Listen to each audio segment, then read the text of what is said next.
और अगली बड़ी खबर रीवा से। रीवा के सांसद जनार्दन मिश्रा फिर से सुर्खियों में आ गए हैं। विवादित बयान को देकर वो सुर्खियों में आ गए हैं। कांग्रेस के वरिष्ठ नेता स्वर्गीय श्रीनिवास तिवारी पर निशाना साधा है। वोट चोरी का सबसे बड़ा केंद्र रीवा रहा है, ये कहा जनार्दन मिश्रा जी ने।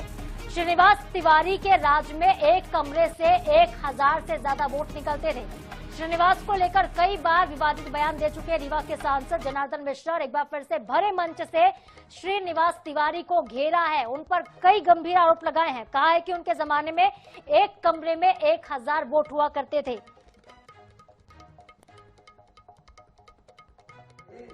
अच्छा, वोटर इसके धांधली के रीवा से बड़ा उदाहरण है। एक कमरा में 1000 वोट, एक कमरा में 1000 वोट। श्रीनिवास तिवारी के राज्य में एक कमरा में 1000 वोट निगमा में निकले थे 11 से वोट।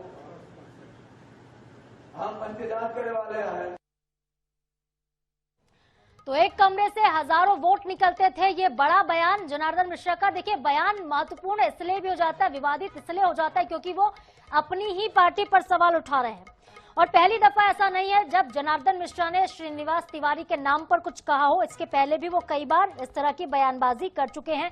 सिद्धार्थ तिवारी तक को सामने आना पड़ गया। उन्होंने कहा कि मेरे दादा को आप टारगेट मत करिए। वोट चोरी का सबसे बड़ा केंद्र रहा है रीवा, ये बात जनार्दन मिश्रा ने कही है। कहा है कि एक कमरे से हजारों वोट निकलते थे और वो जमाना वो याद दिला रहे हैं। श्रीनिवास तिवारी का जब जमाना था उस वक्त एक कमरे से हजारों वोट निकलते थे। तो देखिए, बयान से पिछली बार बीजेपी के विधायक सिद्धार्थ तिवारी बेहद नाराज भी थे। पार्टी फोरम में उन्होंने सांसद की शिकायत भी कर दी थी, लेकिन जनार्दन मिश्रा अपने बयानों से बाज नहीं आ रहे। वो बार बार श्रीनिवास तिवारी का नाम लेकर उन पर निशाना साधने से चूकते नहीं दिखाई देते हैं। और हमारे साथ के मिश्रा जी जुड़ गए हैं, वरिष्ठ कांग्रेस के नेता। के जी, आप लोग तो वोट चोरी का मुद्दा उठा ही रहे हैं, लेकिन इसी बीच सांसद महोदय बीजेपी के रीवा के वो ये कह रहे हैं कि वोट चोरी तो रीवा में सबसे ज्यादा हुई है।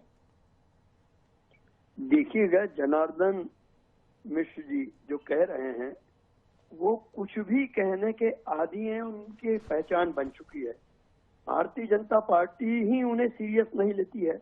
और जिस दौर की वे बात कर रहे हैं, आदरणीय श्रीनिवास तिवारी जी के वक्त की, उस वक्त तो भारतीय जनता पार्टी का रीवा क्षेत्र में बिंदी में नाम पता ही कहीं नहीं था। तो इन लोगों की आदत बन चुकी है कि जो दुनिया में नहीं है, जो दिवंगत आत्मा है, चाहे वो पंडित जवाहरलाल नेहरू हो या श्रीनिवास तिवारी जी हो, उनके नाम पर झूठ परोस दिया जाए। तो ये झूठ के सिवाय कुछ भी नहीं है। और यदि होता था तो श्रीनिवास तिवारी जी उस आयु समूह के में वो क्या कर रहे थे? उनकी चेतना, उनका पुरुषार्थ कहाँ जागृत नहीं हो रहा था? ठीक है, देखिए, वो बयान तो पहले भी देते रहे हैं श्रीनिवास तिवारी जी को लेकर, लेकिन इस बार मुद्दा वोट चोरी का है, जो कि विपक्ष उठा रहा है मुद्दा। हमारे साथ राजपाल सिसोदिया जी जुड़ गए हैं बीजेपी की तरफ से। राजपाल जी, सांसद जनार्दन मिश्रा का ये बड़ा बयान है और वोट चोरी की वो बात कह रहे हैं कि रीवा में वोट चोरी सबसे ज्यादा हुई। रीवा तो वोट चोरी का केंद्र रहा है। अब वो किस संदर्भ में और कब की बात उन्होंने कही है, और निश्चित तौर पर वो रीवा क्षेत्र के वरिष्ठ नेता है और वरिष्ठ नेता होने के साथ साथ कई सारे चुनाव लड़े हैं। कांग्रेस कह रही है, राजपाल जी, कांग्रेस कह रही है कि बीजेपी के सांसद मान रहे हैं कि वोटर लिस्ट में धांधली होती है। नहीं, ऐसा नहीं है। वो किस संदर्भ में कहाँ का कह रहे हैं और वो तो वही बता पाएंगे। सर, मैं बता रही हूँ ना, हमने तो बयान सुनवाया ना सर। वो तो रीवा के संदर्भ में ही बात कर रहे हैं। विंध्य का सबसे बड़ा क्षेत्र है, जिसके लिए वो कह रहे हैं कि श्रीनिवास तिवारी के जमाने में एक कमरे से 1000 वोट निकला करते थे। कांग्रेस ने दुरुपयोग तो किया है चुनाव आयोग का बिल। एक सबसे बड़ा उदाहरण है कि देश के अंदर आम चुनाव चल रहे थे और राजीव गांधी जी की आतंकवादी हमले में हत्या हो जाती है। तो सामान्यतः नियम यह है कि अगर किसी उम्मीदवार की हत्या हो जाए या मृत्यु हो जाती है चलते चुनाव में, तो उस क्षेत्र का चुनाव रुकता है। परंतु उस समय के तत्कालीन चुनाव आयोग ने पूरे देश का चुनाव रोका था। आपने, हमने, सबने देखा है। उसके बाद 27-28 दिन का समय दिया था।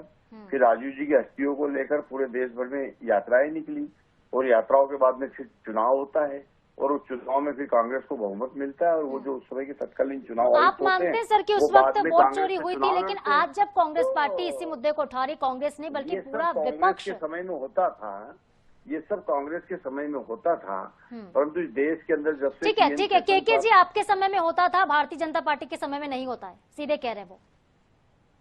देखिएगा, भारतीय जनता पार्टी का जन्म कल तो नहीं हुआ है। पहले हिंदू महासभा थी, उसके बाद जनसंघ हुआ, फिर जनता पार्टी में तब्दील हुई, फिर भारतीय जनता पार्टी बनी। और जहां तक हमारे मित्र राजपाल जी राजीव गांधी जी के संदर्भ में कह रहे हैं कि पहली बात तो यह है कि इस देश में इंदिरा गांधी जी के बाद या महात्मा गांधी जी के बाद एक बड़ी शख्सियत की आतंकवाद से जूझते हुए जो हत्या हुई थी, उनमें नाम राजीव गांधी जी का है। और जब प्रधानमंत्री के पद पर उनकी आतंकवादियों ने हत्या की थी, तो देश के समक्ष एक चुनौती थी सुरक्षा की, कानून व्यवस्था की। इसलिए चुनाव बढ़ाए थे। कुछ चुनाव आयोग ने कांग्रेस की झोली में वोट नहीं डाले थे। यहाँ तो सीधी तौर पर चुनाव आयोग अपनी खुली आंखों से खुद अराजकता परोस रहा है और उसके बाद ईमानदार बनने की कोशिश कर रहा है। तो उस सती सावित्री चुनाव आयोग को बचाने की कोशिश भारतीय जनता पार्टी न करे। सरकारें आती हैं जाती हैं, आज भाजपा की है, कल कांग्रेस आएगी, कांग्रेस आएगी, वो भी जाएगी। मगर ये जो गलत परंपराएं, ये नौकरशाह अपनी दुकान चलाने के लिए चला रहे हैं। ठीक है, एक अगला पहलू जो है के जी इस पूरे विषय का ये भी है कि सिद्धार्थ तिवारी बार बार कहते हैं कि मेरे दादा को टारगेट ना करें, लेकिन जनार्दन मिश्रा जी बार बार श्रीनिवास तिवारी जी को लेकर बयान देते रहते हैं। तो इसे क्या समझा जाए? राजपाल जी, आपसे कमेंट लूंगी मैं। ये देखिए, वहाँ के स्थानीय मुद्दों के तहत जो है वो किस प्रकार से बोल रहे हैं, वो बहुत बेहतर तरीके से वही बता पाएंगे। मैं तो सिर्फ इतना कहना चाहता हूँ। लेकिन सिद्धार्थ तिवारी तो आपके हो गए ना सर, 2023 में उन्होंने भाजपा का दामन थाम लिया है। नहीं, मैं सुन नहीं पाया क्या बोल रहे आप। सिद्धार्थ तिवारी जी भारतीय जनता पार्टी के विधायक हैं, आपके विधायक हैं। वो बार बार ये कह रहे हैं कि सांसद महोदय मेरे दादा के बारे में कमेंट ना करें, लेकिन फिर भी जनार्दन मिश्रा जी समय समय पर मंच से खुले विचार अपने रखते हैं। बार बार वो श्रीनिवास तिवारी जी को लेकर बयानबाजी करते हैं। सिद्धार्थ तिवारी जी के रोकने के बाद इसको लेकर आप क्या कहेंगे? वो स्थानीय विषय और स्थानीय स्तर पर। चलिए ठीक है, स्थानीय विषय है, पार्टी का विषय नहीं है, भले वो विधायक पार्टी के क्यों ना। बहुत शुक्रिया आप दोनों का तमाम बातचीत के लिए, अपना कीमती समय हमारे साथ साझा करने के लिए। देखिए, जनार्दन मिश्रा ने बड़ा बयान वोट चोरी को लेकर भी दिया, एक बार फिर से श्रीनिवास तिवारी को भी घेरा, और विवादित बयान आखिर कहां जाकर थमता है, इस पर कितनी सियासत होगी देखने वाली बात होगी।